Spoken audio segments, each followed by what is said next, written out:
Não é sobre ter, é sobre estar disposto. Essa é a mensagem de hoje. Na Bíblia temos várias histórias reais que aconteceram. E eu poderia citar todas elas, mas eu ia me prolongar muito tempo aqui. Mas hoje eu vou citar só apenas 3 histórias, onde mostra que Deus nunca procurou quem tinha muito, quem era quem tinha nome, quem estava na sociedade. Na verdade, Deus sempre procurou quem estava disposto a suportar o processo. E eu vou começar lendo a história de Abraão. Vou ler um versículo bem breve aqui. Gênesis 12, capítulo 12, versículo 1. Então disse o Senhor a Abraão: saia da sua terra, no meio dos seus parentes e da casa de seu pai, e vá para a terra que lhe mostrarei. E partiu Abraão como o Senhor lhe havia ordenado. Abraão não sabia para onde ir. Deus apenas disse: saia da sua terra, saia da sua parentela e vá para a terra que eu vou lhe mostrar. Abraão saiu sem rumo. Deus não tinha mostrado ainda aonde que era a terra. Ele não sabia se era para a direita ou para a esquerda. Ele não sabia, ele só foi num ato de obediência, num ato de fé, crendo que Deus estava com ele. Eu acho assim, que hoje Deus falasse assim para mim: Daiane, arruma as tuas coisas e vá para qualquer lugar e espera eu falar com você, que eu vou te mostrar para onde você ir. Rapaz, eu não sei se eu teria essa fé que Abraão teve. Eu não sei, eu ia falar assim: eu tô ficando doidona. Acho que Deus não tá falando comigo. Essa é uma história que Deus escolheu Abraão porque Abraão estava disposto, não é pelo que ele tinha, porque ele não tinha riquezas. A próxima história que eu quero ler, essa é uma história que eu adoro muito, Davi. Vou ler em 1 Samuel, capítulo 17, a partir do verso 34. Naquela época, só para resumir para vocês, naquela época tinha um gigante que tinha se levantado contra eles, e o gigante, ele era filisteu e ele estava vencendo todo mundo, até os exércitos do rei Saul, Saul era o rei da época. E ninguém estava vencendo o gigante e estavam com medo do gigante, de enfrentá-lo, porque ninguém estava vencendo ele. Então Davi, um ruivinho, baixinho, que cuidava das ovelhas, se ofereceu ao rei Saul para matar o gigante. Uma pessoa totalmente improvável. Ele não era homem de guerra.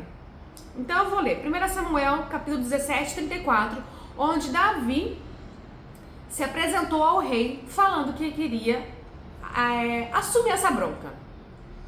Davi, entretanto, disse a Saul: eu, o teu servo, apacentava as ovelhas do meu pai. Ele apacentava as ovelhas.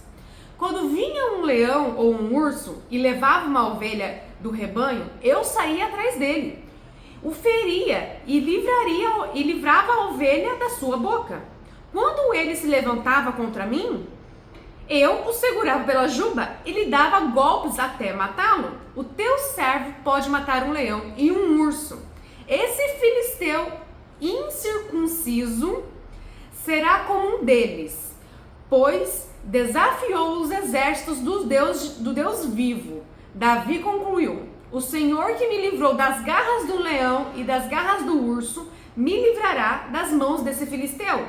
Diante disso, Saul disse a Davi: vá e que o Senhor esteja com você. Vamos por partes aqui. Eu comecei contando a história que Davi se apresentou ao rei falando que ele ia matar o filisteu. E ele falou assim: o rei, mas tu pode fazer isso, Davi? Eu matava leão quando ia atrás das minhas ovelhas. Eu matei urso. Tu pensa que Davi, ele era um guerreador. Ele matava bichos grandes que eram maiores que ele. Só que ninguém sabia disso. Ele estava no anonimato, no cantinho dele, fazendo o serviço dele. Aí ele falou assim pro rei: quem é esse filisteu? Esse filisteu incircunciso, diante desses ursos que eu matei, diante desse leão que eu matei. O que era incircunciso? Naquela época, as pessoas que eram de Deus, que acreditavam, que criam em Deus e eram obedientes, e eram cristãos, eles eles tinham que praticar o hábito da circuncisão. E quem não circuncisava não era cristão, não era, vamos dizer assim, não era devoto a Deus.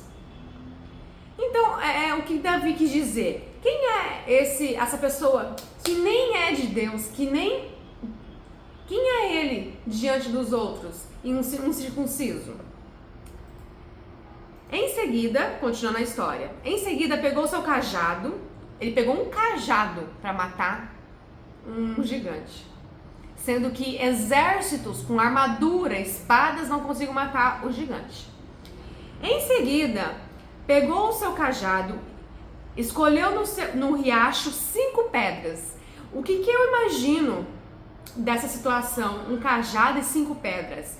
Eu imagino que é um estilingue na minha época, né? Mas eu entendo que ele tá falando que era um estilingue. Sabe estilingue? Na minha época eu brincava de estilingue. Continuando a história. Escolheu no riacho 5 pedras lisas e colocou na bolsa. Isto é, no seu alforje de pastor, com a sua funda na mão. Funda. Aproximou-se do filisteu. Enquanto isso, o filisteu com seu escudeiro à frente aproximava-se de Davi.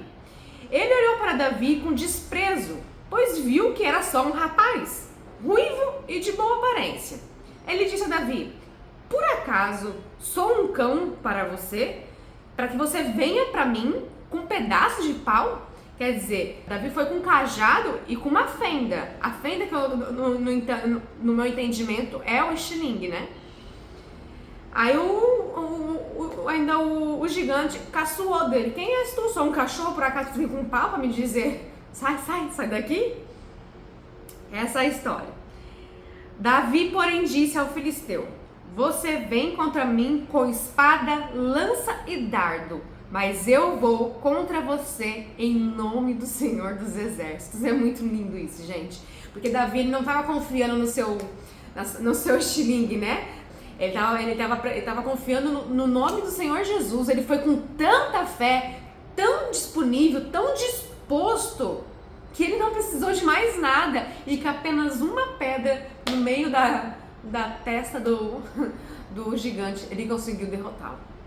É incrível essa história, eu acho linda essa história. E a gente pode ver então que nessas duas histórias que eu contei, como que eram duas pessoas improváveis, que não tinham nada, não eram ricos, não tinham nome, não eram reis, mas são pessoas improváveis que estavam com o coração disposto a aceitar o que Deus tinha para ele. Estava com o coração disposto e cheio de fé, crendo que Deus faria aquilo na vida deles, que Deus estaria com eles, que Deus daria vitória a eles. Então, o que a gente pode crer com essas duas histórias aqui, a gente pode entender, Deus não está procurando quem tem algo. O que você tem para oferecer? Não. Deus está procurando um coração disposto a crer, a ter fé.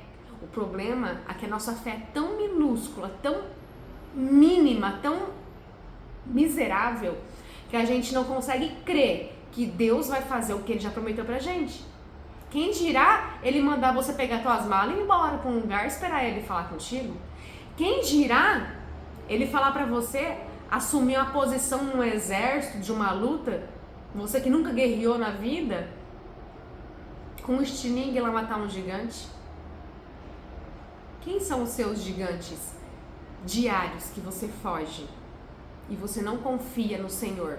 Ao invés de dobrar o joelho e pedir para Deus, esse gigante financeiro, esse gigante no meu relacionamento, esse gigante na minha vida profissional está me matando, eu não estou conseguindo, mas no nome do Senhor eu entrego a Ti, porque eu sei que o Senhor vai fazer. E deita e descansa, na certeza que Deus vai fazer. Não fica ansioso, pensando, mirabolando. Claro que a nossa parte a gente tem que fazer, mas quando chega num nível que fica impossível, é Deus que entra, não é mais você. Você se retira da situação e deixa que Deus faz. É difícil. Agora olha essa história aqui que eu vou ler. Sobre Jesus. Essa história é pesada. Em Isaías capítulo 6, versículo 8. Então ouviu a voz do Senhor clamando: quem enviarei? Quem irá por nós? E eu respondi: eis-me aqui, envia-me. Essa é uma história onde Deus, após o dilúvio, ele deu uma segunda chance para a humanidade. E ele não sabia mais o que fazer porque a humanidade se corrompeu novamente, mesmo depois de reiniciado de novo. E ele geralmente não sabia mais o que fazer. Aí Deus estava lá no céu clamando: o que eu vou fazer? Quem que eu vou enviar? E Jesus, totalmente disposto de sair da sua glória, da onde ele estava, que era lá no céu, na paz que ele vivia, na paz do meu Deus do céu, e se colocou: meu Pai, eu estou disposto a descer lá por amor a essas pessoas. Eu me entrego, me faço carne e vou até a terra para sentir na carne também, não como espírito, mas como carne, porque eu quero sentir também o que eles sentem, para eu matar a minha carne todos os dias. Então eu me coloco disponível por amor a eles para ir até lá e me entregar como sacrifício. Pesado. O quão Jesus estava disposto de sair da sua glória, onde ele tinha tudo e não tinha o porquê de sair. E ele se entregou. Você vê que até Jesus, que era, que era um homem santo, Jesus que é Deus, que é divindade, que é tudo, ele teve que estar disponível. Aí depois, em Mateus capítulo 26, versículo 39. Isso foi um pouco antes da trajetória de Jesus, um pouco antes da crucificação, onde Jesus está conversando com o Pai. E adiantando-se um pouco, prostou-se sobre o seu rosto, orando e dizendo: meu Pai, se é possível, afasta de mim este cálice. Todavia, não seja como eu quero, mas como tu queres. Jesus, ele veio disposto do céu, veio com o coração disposto a ajudar o Pai. E no momento de aflição, que ele sabia o que estava por vir acontecer com ele, ele orou e pediu: Pai, se possível, afasta de mim essa situação, esse momento, para não viver essa dor, mas não seja feita a minha vontade, seja feita, no entanto, a tua vontade. Rapaz, Jesus sabia tudo que ele ia passar, toda a dor que ele ia sentir, Jesus sabia, e ele estava aflito já, dias antes de acontecer. Porém, ele falou para o Pai: se possível, afasta, não permita que aconteça isso, que eu sofra isso, mas, no entanto, seja feita a sua vontade. Além de estar disposto, ele estava disponível e crendo, falando assim: Deus, tipo assim, sabe aquela frase, se tiver medo, vai com medo mesmo? Tipo isso, porque a fé é isso, é você crer. Claro, a gente vai sentir medo, a gente vai sentir dor, a gente vai chorar, a gente vai ficar meio ressabiado, pensando que não vai dar conta, que não vai acontecer nada, quem vai resolver esse problema. Claro, porque a fé é crer sem ver. É difícil, mas a gente tem que crer. E Jesus, além de estar disposto e disponível, ele falou: se puder, afasta, mas se não puder, tudo bem, Pai. Eu estou aqui, disposto e disponível para cumprir o meu papel aqui na terra. Fica com essa palavra. Pense, quem é o teu gigante?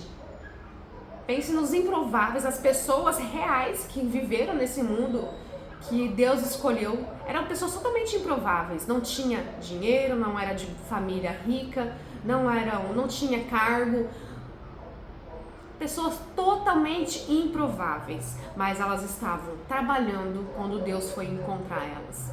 Elas estavam com o coração disposto a aceitar, a enfrentar, a suportar e crendo, tendo fé que Deus estava com eles, porque a fé move montanhas. Sem fé, a gente não vai conseguir.